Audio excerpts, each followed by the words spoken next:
Good morning, students. I am Raman Gupta from Government College Bara, and in this video, I'll teach you a literary term, comic relief.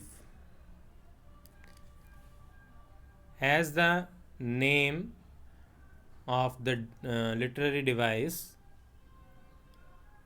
itself tells that it is concerned with humor, which gives relief. So, the comic relief is the inclusion of a humorous character scene or witty dialogue. Comic relief is the inclusion of a character or scene or a witty dialogue, but it should be humorous. The condition is it should be humorous.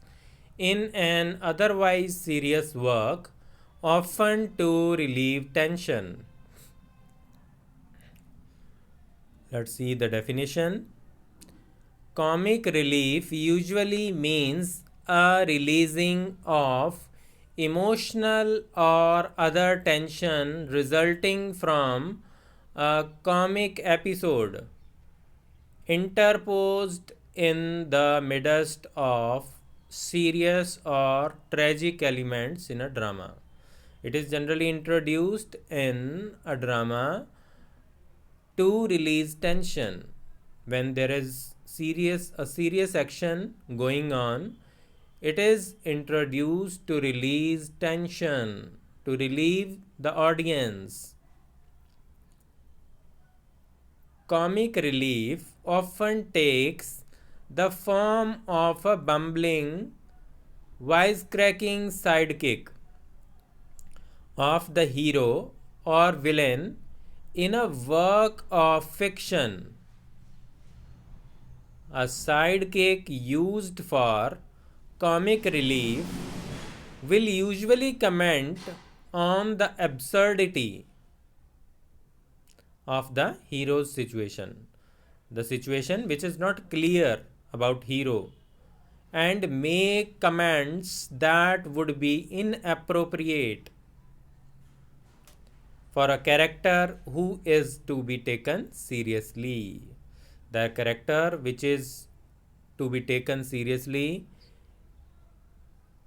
it can be some comments that are inappropriate for the hero or the character, serious character. Other characters may use comic relief as a means to irritate others or keep themselves confident. So these are the purposes, how it is introduced, how it is exercised in a drama. The next we can discuss use, how it is used. Sometimes comic relief characters will appear in fiction that is comic. This generally occurs when the work enters a dramatic moment, but the character continues to be comical regardless. Greek tragedy did not allow any comic relief. In Greek tragedy, comic relief is not allowed within the drama, but had a tradition of concluding a series of several tragic performances with a humorous satire play. Even the Elizabethan critic Sidney, following Horace Ars Poetica, pleaded for the exclusion of comic elements from a tragic drama. Sidney pleaded for the exclusion. He does not agree that comic elements should be included in a tragic drama or tragic piece of writing. So he pleads to exclude it. But in the Renaissance England, Marlowe, among the university wits, Marlowe and including university wits, introduced comic relief through the presentation of crude scenes which are not sophisticated scenes in Dr. Faustus. Following the native tradition of interlude, which was usually introduced between two tragic plays. In fact, in the classical tradition, the mingling of the tragic and the comic was not allowed. In classical literature, in classical tradition, mixture or mingling of tragic and comic both elements is not allowed. Either a piece of writing should be tragic or comic. Both elements are not allowed in a single piece of writing. So the next point we can discuss is examples.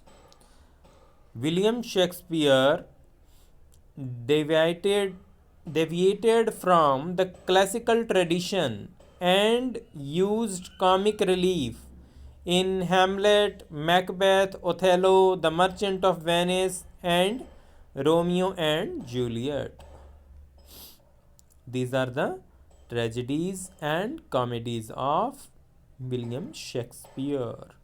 Hamlet, Macbeth, Othello, these are tragedies, while The Merchant of Venice is a comedy. The porter scene in Macbeth, these are the examples of comic relief. These scenes are the comic relief. The porter scene in Macbeth, the grave digger scene in Hamlet, and gulling of Rodrigo provide immense comic relief. The mockery of the fool in King Lear. King Lear is also a tragedy. And mockery of the fool in the King Lear may also be regarded as a comic relief. So these are the examples of the literary device comic relief. So study it well, and if you find a problem regarding all these terms, you can ask me. Thank you and have a nice day.